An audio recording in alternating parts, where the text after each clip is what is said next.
భగీరథ వ్యవహారంపై కేటీఆర్ కీలక వ్యాఖ్యలు చేశారు. ఈ కేసులో బాధితురాలి తరపున బీఆర్ఎస్ పోరాటం చేస్తుందన్నారు. ఈ వ్యవహారంలో సీఎం కేంద్ర మంత్రి కుమ్మక్కయ్యారని మండిపడ్డారు.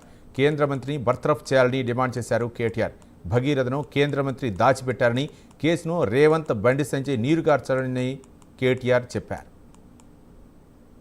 ప్రయాణం మొదలుపెట్టిన రోజు ఏమున్నదన్నాడు కేసీఆర్ గారేమి ఒక సినిమా నటుడు కాదు. మొన్ననే తమిళనాడులో మీరు చూసినారు, విజయ్ గారు పార్టీ పెట్టిన 26 నెలల్లోనే ముఖ్యమంత్రి అయినాడు. ఎందుకంటే ఆయన సినిమా యాక్టరు, సినిమా గ్లామర్ ఉంటుంది, ఫ్యాన్ క్లబ్స్ ఉంటాయి. మరి కేసీఆర్ గారేమి ఎన్టీఆర్ గారి మాదిరిగానో విజయ్ గారి మాదిరిగానో సినిమా యాక్టర్ కాదు. పోనీ మనకు సపోర్ట్ చేసే మీడియా ఉన్నదా అంటే ఎవ్వరూ లేరు. ఉన్న కొద్ది మీడియా మనకు వ్యతిరేకం. అట్లాగే మనీ పవర్ లేదు, మీడియా పవర్ లేదు, మజిల్ పవర్ లేదు, కులబలం లేదు, ధనబలం లేదు, ఏదీ లేదు. కేవలం ఉన్నదల్లా ఒకటే ఒక్కటి, సంకల్ప బలంతో తెలంగాణ ప్రజల్ని ఖచ్చితంగా ఒక రాజకీయ శక్తిగా నేను మలుస్తాను, తప్పకుండా అందరినీ ఒకటి చేస్తాను అనే ఒక మొండి ధైర్యంతో ఆ రోజు కేసీఆర్ గారు బయలుదేరినారు. ఒకవైపు కేంద్ర హోంశాఖ మంత్రి, మరొక వైపు రాష్ట్ర ముఖ్యమంత్రి, ఇద్దరు పవర్ఫుల్ పోస్టుల్లో ఉన్న ఆ తల్లి ఆ తండ్రి అదరలేదు బెదరలేదు. ఇద్దరు కుమ్మక్కై, ముఖ్యమంత్రి కేంద్ర మంత్రి ఇద్దరు కుమ్మక్కై ఆ అమ్మాయికి అన్యాయం చేయాలనుకున్నా ఆ తల్లి తండ్రి వెనుకకు తగ్గలేదు.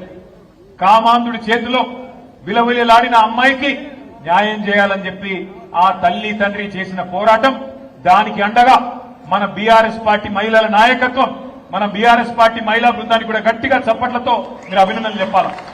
ఎక్కడికక్కడ పోరాటాలు చేసి మహిళా కమిషన్, డీజీపీ అంబేద్కర్ గారి దగ్గరికి పోయి మన మహిళా నాయకత్వం మొత్తం కాళికాదేవిలాగా విరుచుకుపడి మరి ఎక్కడి వారక్కడ నిలదీస్తే మన పెద్దలు, మన party general secretary doctor RS Praveen Kumar గారికి కూడా గట్టిగా చప్పట్లతో అభినందనలు చెప్పాలి. ఆయన ఒక మాజీ ఐపీఎస్ అధికారి, అన్ని విషయాలు తెలిసినవాడు. అందుకే గట్టిగా పోరాటం చేస్తే ఆ అమ్మాయి తరపున మన బీఆర్ఎస్ శ్రేణులు గాని, మహిళా నాయకులు గాని, విద్యార్థి సంఘాలు గాని, సోషల్ మీడియా వారియర్స్ గాని ఈ పోరాటంతో చివరికి నిన్న మరి ఆయన లొంగిపోయిండో అరెస్ట్ అయిండో ఆ డ్రామా నడుస్తున్నది. కానీ మొత్తానికి ఇవాళ ఆ అమ్మాయికి కొంత న్యాయం జరిగే పరిస్థితి వచ్చింది. ఇవాళ నేను ఒకటే అడుగుతా ఉన్నా ప్రధానమంత్రి మోడీ గారిని, అయ్యా మీరు అంటున్నారు బేటీ బచావ్ బేటీ పడావ్ అంటున్నారు, కేవలం నినాదాలకే పరిమితమైతే న్యాయం జరగదు. మోడీ గారు బహుశా భారతదేశంలో మొట్టమొదటిసారి ఒక కేంద్ర మంత్రి కొడుకు మీద లుకౌట్ నోటీస్ ఇచ్చే పరిస్థితి వచ్చింది. కేంద్ర మంత్రిని ఇవాళ మీరు బర్తరఫ్ చేయకపోతే ఇక్కడ విచారణ సజావుగా జరిగే పరిస్థితి లేనే లేదు. ఎందుకంటే ఆ తప్పు చేసిన వ్యక్తిని దాచిపెట్టింది ఎవరు? 9 రోజులు ఎవరు దాచిపెట్టిండ్రు? ఆ కేంద్ర మంత్రి గారే కదా. ఇవాళ ఒక్కసారి దయచేసి ఆలోచన చేయండి. నిజంగా కూడా ఇలాంటి వ్యక్తులు పదవుల్లో కొనసాగుతూ ఉండడం అది తెలంగాణకే కాదు భారతదేశానికి కూడా అవమానకరం.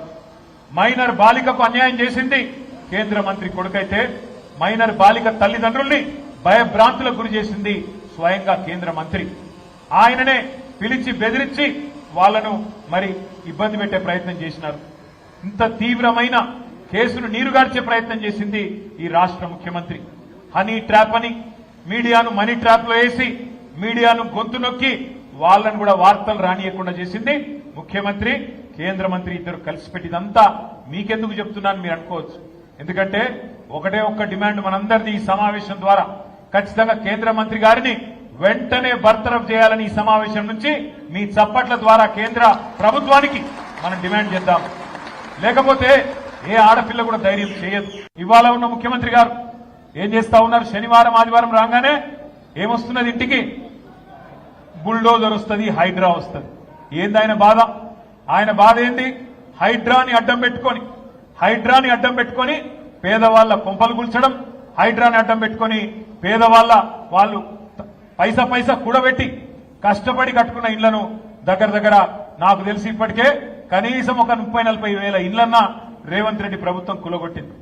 అయ్యా మీ ప్రభుత్వం వచ్చిన తర్వాత 30-40 వేల ఇండ్లు హైదరాబాద్ లో మీరు కూలగొట్టినరు.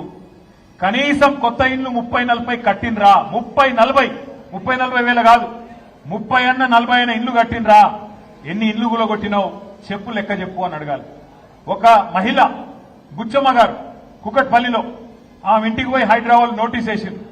నోటీస్ వేస్తే ఎక్కడ హైదరాబాద్ వచ్చినా ఇల్లు కూలగొడుతుందో అని చెప్పి ఆయన వాళ్ళ బిడ్డ ఇంట్లోనే ఉరి పోసుకొని చచ్చిపోయింది. ఇట్లా ఎంతమంది సావులకు కారణమైంది నీ ప్రభుత్వం, ఎన్ని కొంపలు కూలగొట్టింది నీ ప్రభుత్వం అని కాంగ్రెస్